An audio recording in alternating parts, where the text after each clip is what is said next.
Je m'appelle Alejandro, ou peu importe, Alex, ça va aller, Arroyo, et je travaille du coup dans le pôle électronique, comme monsieur Julien Sarrazin il l'a présenté. Notamment, du coup, pour ces thèmes des ondes de propagation. Je m'encadre plutôt dans la partie antenne métasurface, antenne à métasurface. C'est un projet d'ailleurs qui a déjà avait commencé il y a quelques années au sein du laboratoire et sur lesquels on continue à avoir des pistes. Et moi, particulièrement, en fait, je travaille sur ces antennes à métasurface de telle sorte à optimiser ses performances, notamment pour des applications, des applications satellitaires. Puisque depuis quelques années, ça c'est quelque chose qui intéresse de plus en plus les industriels, notamment les encadrants de cette thèse, le CNES, l'Airbus par exemple. Voilà.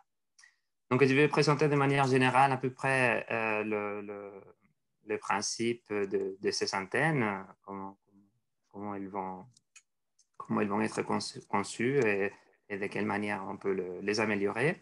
Euh, voilà, et je ferai la présentation, oui, effectivement, en français. Mais si vous avez des questions, n'hésitez pas à me les poser.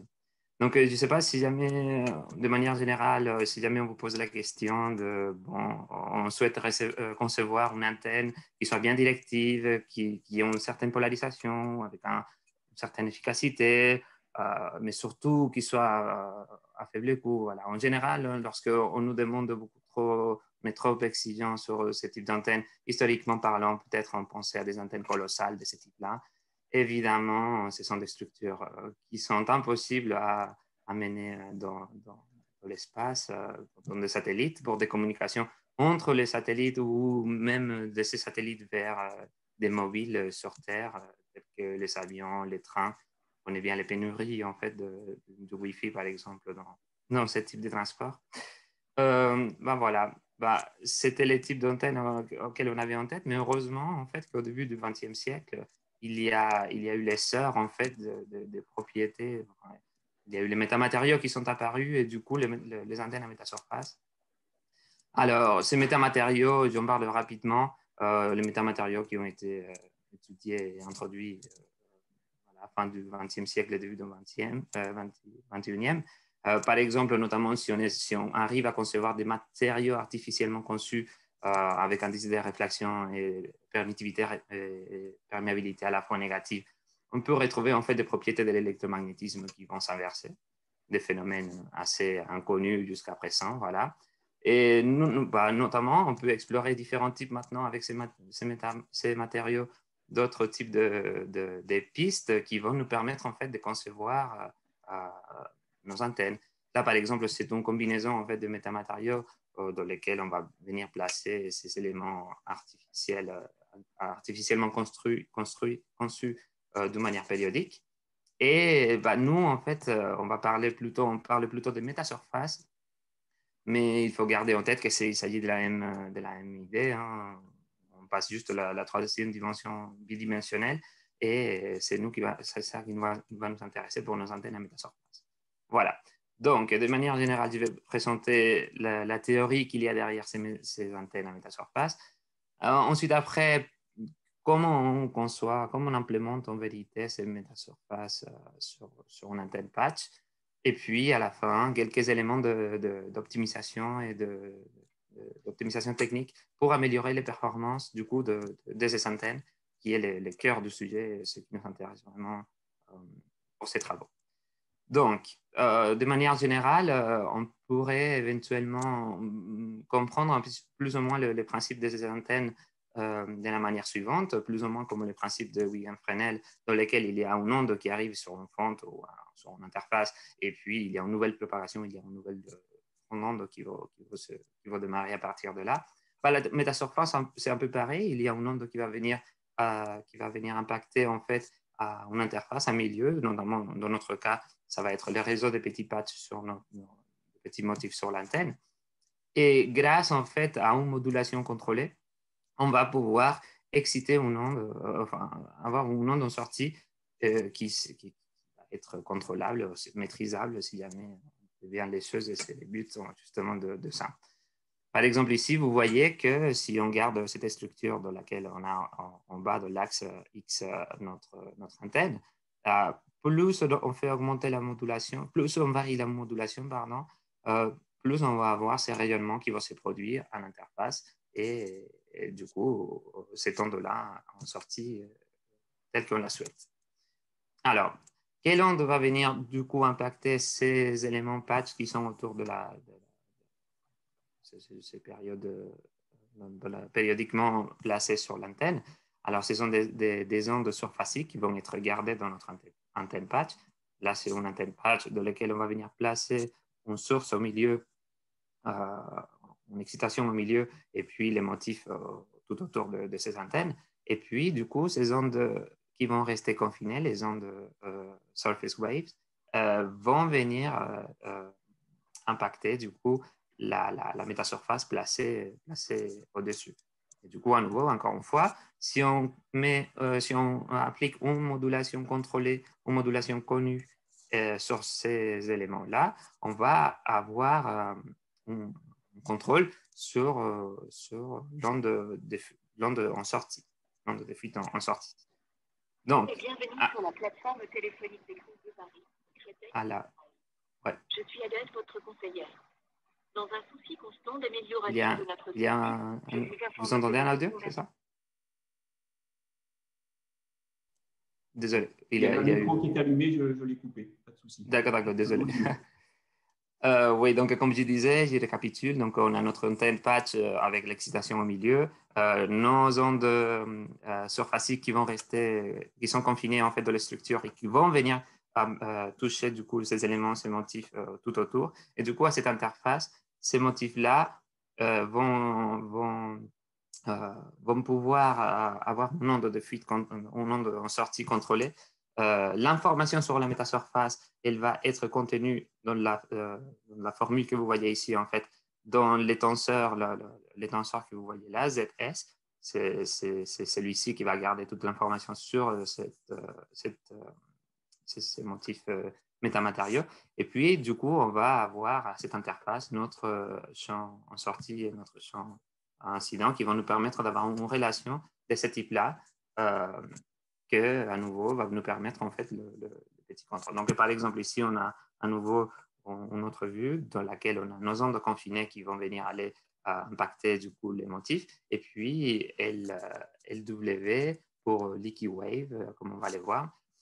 Juste pour dire qu'en fait, dans l'information du tenseur, dans l'information de ces métamatériaux, on va avoir du coup cette modulation et en gardant en tête qu'on peut moduler, avoir un contrôle sur ces paramètres-là, la réactance, l'indice de modulation et la périodicité. Avec ceci, on va pouvoir contrôler l'onde de fuite, l'onde souhaitée en phase et en amplitude et avoir du coup un rayonnement avec des propriétés particulières, notamment en contrôlant la périodicité des éléments et en appliquant un principe d'holographie.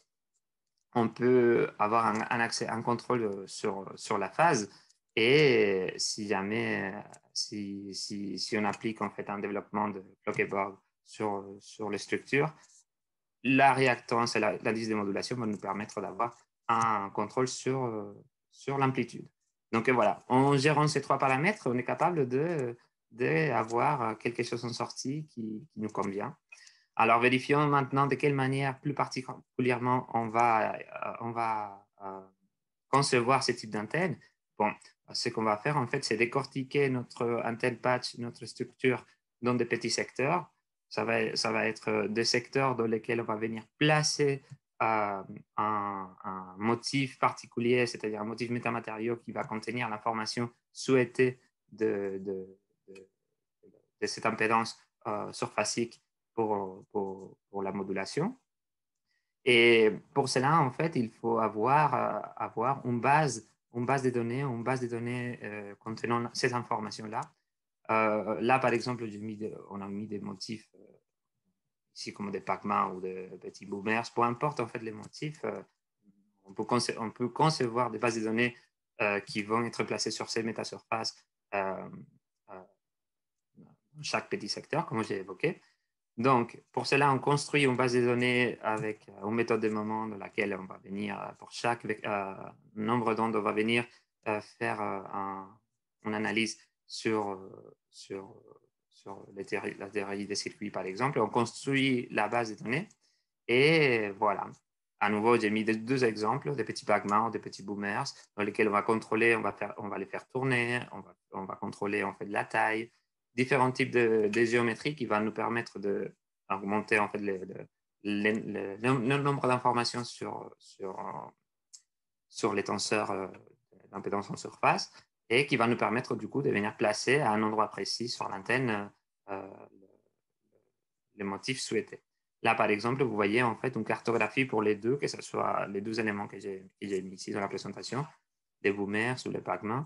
Ici, vous voyez en fait pour chaque élément du tenseur, donc x rho rho, x rho phi, x phi phi, c'est-à-dire chaque élément de notre matrice tensorielle, on cartographie en fait en variant l'indice de l'angle qui va impacter ces motifs.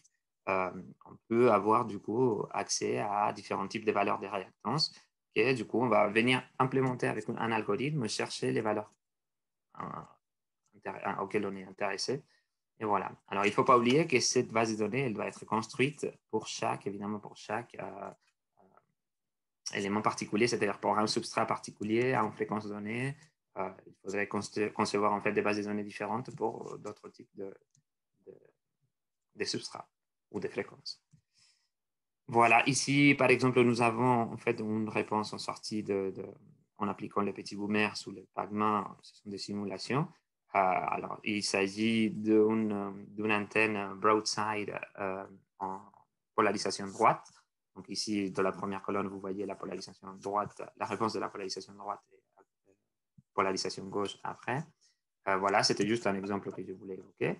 Donc, ensuite, après, on introduit notre excitation, cette fois-ci dans ce type d'antenne, à nouveau pour que ça reste facilement concevable et à faible coût. On va venir placer un coaxial au milieu, au centre, qui va produire cette excitation. Une fois qu'on a tout ceci en place, on l'introduit dans l'algorithme et on conçoit nos antennes. Et voilà des résultats qu'on a déjà obtenus et qui nous montrent des résultats. Par exemple, cette antenne-là, à nouveau, une antenne broadside circulaire droite, dans laquelle vous voyez en fait des mesures qui ont été faites au niveau du paramètre S1 ou dans la champ lointain. Et on vérifie bien que ça correspond effectivement à nos simulations et à la mesure. Ici, vous avez un autre type d'antenne. Alors, cette fois-ci, c'est une antenne à 4 faisceaux, dans laquelle, pour chaque faisceau, on a introduit une polarisation particulière. Pareil, ici, on a des champs lointains des résultats qui sont bien concluants par rapport à nos simulations. Et voilà, donc ça marche, en fait, c'est très bien. On peut faire ce genre de choses. Par contre, ce n'est pas dès lors tout ce qui brille. Il y a des petits éléments à corriger, des choses qui vont d'ailleurs pouvoir être corrigées et on va essayer d'optimiser en fait ces performances, notamment par exemple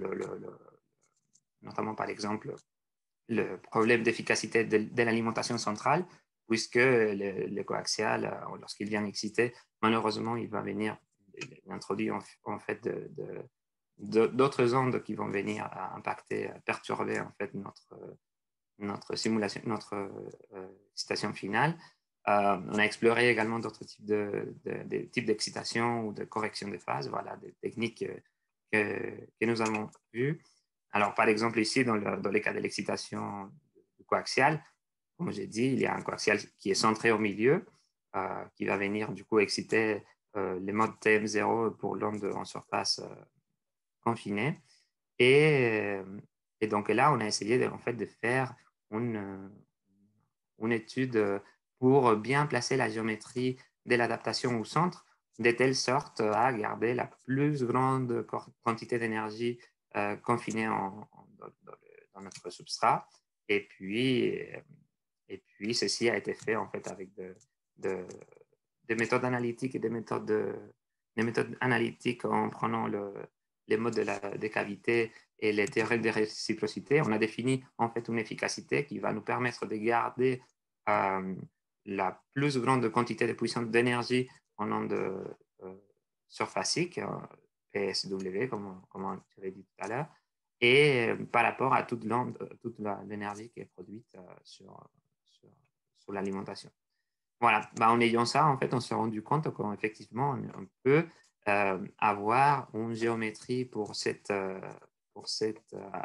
excitation qui est plus convenable, qui nous permet de gagner, par exemple, notamment dans ces résultats-là, qui est une antenne linéaire, avec polarisation linéaire, en pointant à 30 degrés, ça nous permet d'améliorer déjà le gain, on avait vérifié ici, de 1,5 dB, par exemple. Alors, on est venu aussi voir si jamais chercher d'autres pistes, par exemple, d'exciter, d'avoir d'autres modes d'excitation sur l'onde, sur la métasurface, en déplaçant uniquement la source.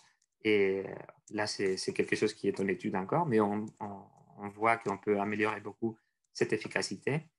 Et puis, on a cherché d'autres pistes également sur la correction des phases, c'est-à-dire plutôt que de venir imposer les principes holographiques dès le départ de notre algorithme, on va venir récupérer en fait la phase qui est effectivement à un certain endroit propagée avec un simulateur par exemple.